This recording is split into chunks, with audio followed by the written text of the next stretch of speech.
دھرتی کے بیٹے دھرتی پر قربان، شمالی وزیرستان کے علاقے دیواگر میں افغان سرزمین سے سیکیورٹی فورسز پر دہشت گردوں کا حملہ۔ ISPR کے مطابق فائرنگ کے تبادلے میں حوالدار تیمور، نائک شعیب اور سپاہی ثاقب نواز شہید ہوئے۔ جوابی کارروائی میں دہشت گردوں کو بھاری نقصان اٹھانا پڑا۔ عوام پر پیٹرول بم گرانے کی تیاری، وزیر خزانہ مفتاح اسماعیل نے فیول سبسڈی ختم کرنے کا عندیہ دے دیا۔ واشنگٹن میں امریکی تھنک ٹینک اٹلانٹک کونسل کے زیر اہتمام تقریب سے خطاب میں کہا کہ IMF چاہتا ہے پیٹرولیم مصنوعات پر سبسڈی ختم کی جائے۔ حکومت بھی اس پر متفق ہے۔ تیل کی بڑھتی قیمتوں نے ہمارے لیے مشکلات پیدا کی ہیں۔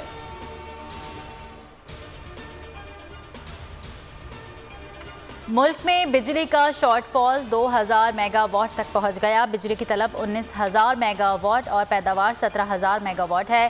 کراچی سمیت ملک بھر میں کئی گھنٹوں کی لوڈ شیڈنگ، بعض علاقوں میں بجلی کی بندش کا دورانیہ 12 گھنٹے تک پہنچ گیا۔ وزیر اعظم کی ایک روزہ دورے پر کوئٹہ آمد، وزیر اعلیٰ سیکریٹریٹ آمد پر سلامی دی گئی۔ وزیر اعلیٰ اور صوبائی وزراء سے ملاقات، صوبے سے متعلق امور پر بات چیت۔ شہباز شریف امن و امان اور ترقیاتی صوبوں سے متعلق اجلاسوں کی صدارت کریں گے۔ قصدار اصلاح قومی شاہراہ کے سیکشن 1 اور سیکشن 2 کا سنگ بنیاد رکھیں گے۔ عمران خان نے ملک کا جو حشر کیا اسے تو عبرت کا نمونہ ہونا چاہیے۔ نواز شریف کی لندن میں میڈیا سے گفتگو، کہا اسحاق ڈار نے ملک کی معیشت کھڑی کی لیکن عمران خان نے زمیں بوس کر دی۔ جب تک جمہوریت اور نظریے کی آخری فتح نہیں ہوگی ہم لڑتے رہیں گے۔ بلاول بھٹو نے نواز شریف کی دعوت افطار کے بعد میڈیا سے گفتگو میں کہا سلیکٹڈ حکومت ختم کر دی۔ عمران خان جمہوریت کو کمزور کرنا چاہتے ہیں، انہوں نے ملک کو بہت زیادہ نقصان پہنچایا، اس نقصان کا ازالہ کرنا ہے، میثاق جمہوریت کے ادھورے ایجنڈے کو مکمل کریں گے۔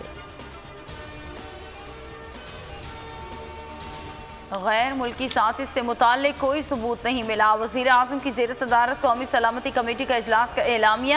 اجلاس میں گزشتہ قومی سلامتی کمیٹی اجلاس کے منٹس کی توثیق بھی کی گئی۔ امریکہ کا پاکستان نیشنل سیکیورٹی کمیٹی کے اعلامیہ کا خیر مقدم۔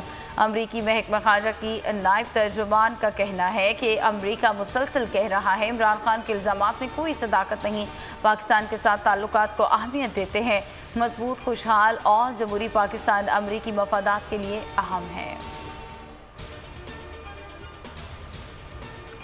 دوہرے قتل کیس کے ملزم اور خیبر پختونخوا اسمبلی کے رکن فیصل زمان پشاور میں MPA ہاسٹل سے فرار۔ اسپیکر صوبائی اسمبلی نے 9 مارچ کو ان کے پروٹیکشن آرڈرز جاری کیے تھے۔ فیصل زمان 42 روز سے جیل کے بجائے MPA ہاسٹل میں مقیم تھے۔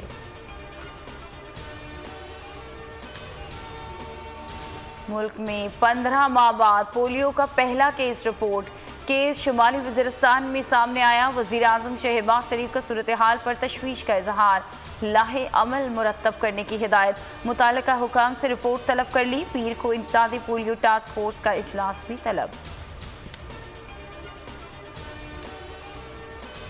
کراچی کی 14 سالہ لڑکی دعا زہرا کو زمین نگل گئی یا آسمان کھا گیا، 8 روز گزر گئے، پولیس اب تک سراغ نہ لگا سکی۔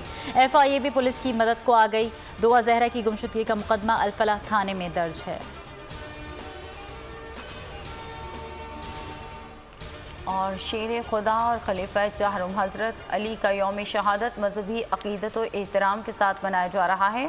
چھوٹے بڑے شہروں میں جلوس، لاہور میں مرکزی جلوس روایتی راستوں پر رواں دواں، کراچی میں مرکزی جلوس نشتر پاک سے برآمد ہوگا۔ یوم علی پر ملک بھر میں سخت سیکیورٹی انتظامات۔